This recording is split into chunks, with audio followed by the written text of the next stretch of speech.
Hi ನಮಸ್ತೆ ಎಲ್ಲರಿಗೂ. ಇವತ್ತು ನಾವು ಹೊಂಟಿದ್ದೇವೆ ಡಿಮಾರ್ಟ್ಗೆ ಸಂತೆ ಮಾಡಲಿಕ್ಕೆ.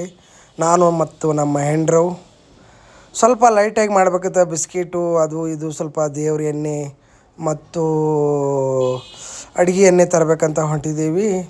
ನಮ್ಮ ಮಿಸ್ಸಸ್ ಅವರು ಕಡ್ಲೆ ಹಿಟ್ಟು ಬೇಕಂತಂದರು. ಕಡ್ಲೆ ಹಿಟ್ಟು ತೋರಕತ್ತ ಹೋಗಿದ್ದೀವಿ. ಅವರಿಗೆ ಒಂದು ಪ್ಲಾಸ್ಟಿಕ್ ಸಹ ಉಚ್ಚಾಕೆ ಟ್ರೈ ಮಾಡ್ರು ಆಗಲಿಲ್ಲ ಕೆಲಸ.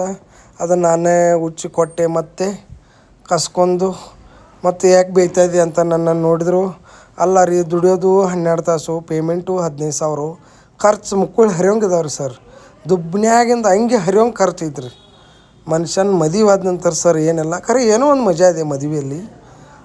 ಮದುವೆ ಆಗಬೇಕು. ಲವ್ ಮ್ಯಾರೇಜ್ ಅದು ಮಸ್ತ್ ನೋಡಿ. ನಮ್ಮ ಮಿಸ್ಸಸ್ ಅವರು ಬಂಗಾರ ರೀ, ಅವರು ಬಂಗಾರ.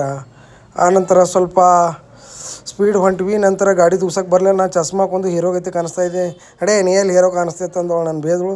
ಆನಂತರ ಸಂತೆ ಮಾಡಿ ಹೋಗುವಾಗ ಒಂದು ಕಡೆ ಹೂವನ್ನು ನಮ್ಮ ಮಿಸ್ಸಸ್ ನೋಡಿದರು.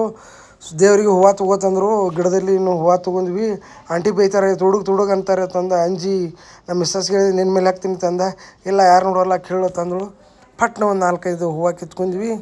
ಪಟ್ನ ಬೈಕ್ ಮೇಲೆ ಕೂತ್ವಿ. ಸ್ವಲ್ಪ ಏನೇನು ಬೇಕಂತ ತೊಗೊಂಡು ಆಮೇಲೆ ಮನೆಗೆ ಬಂದ್ವಿ. ಮನೆಗೆ ಬರ್ಬಿಡೋದು ನಮ್ಮ ಮಿಸ್ಸಸ್ ಅವರು ಮೋದಕ್ ಮಾಡ್ತಾಯಿದ್ರು. ದೇವ್ರಿಗೆ ನಿವೇದ್ಯ ಇಡ್ಬೇಕಂತ ಅಂದು ಮೋದಕ್ ಮಸ್ತ್ ಪಕ್ಕಿ ಮಾಡ್ತಾಯಿದ್ರು. ನೀವು ಮೋದಕ್ಕು ರೆಡಿ ಅಂತೂ ನೆಕ್ಸ್ಟ್ ಲೆವೆಲ್ ಆಗ್ತಾಯಿತ್ತು ನಮ್ಮ ಮಿಸ್ಸಸ್ ಅವ್ರದ್ದು. ಆನಂತರ ರೆಡಿ ಆದ ನಂತರ ನಾವು ಗ್ಯಾಸ್ ಕಡೆಗೆ ನಡೆಯೋಣ ತಂದೆ. ಗ್ಯಾಸ್ ಕಡೆ ಬಂದೆ. ನಾನು ಎಣ್ಣೆ ಬಿಸಿಟ್ಟಿದ್ದೆ. ಎಣ್ಣೆ ಬಿಸಿಟ್ಟಿರೋದ್ರೊಳಗೆ ನಮ್ಮ ಮಿಸ್ಸಸ್ ಅವರು ಬಿಟ್ಟರು ಮೋದಕನ್ನು. ಫಸ್ಟ್ ಕ್ಲಾಸ್ ಮೋದಕ್ಕು ಫ್ರೈ ಆದವು. ಇಷ್ಟು ಮಸ್ತ್ ಆಗಿದ್ದು ಅಂದರೆ ನಿಮ್ಗೆ ಹೇಳ್ಬೇಕಂದ್ರೆ ಪವರ್ಫುಲ್ ಆಗಿದ್ವು ಮೋದಕ್ಕು. ಪವರ್ಫುಲ್ಲು.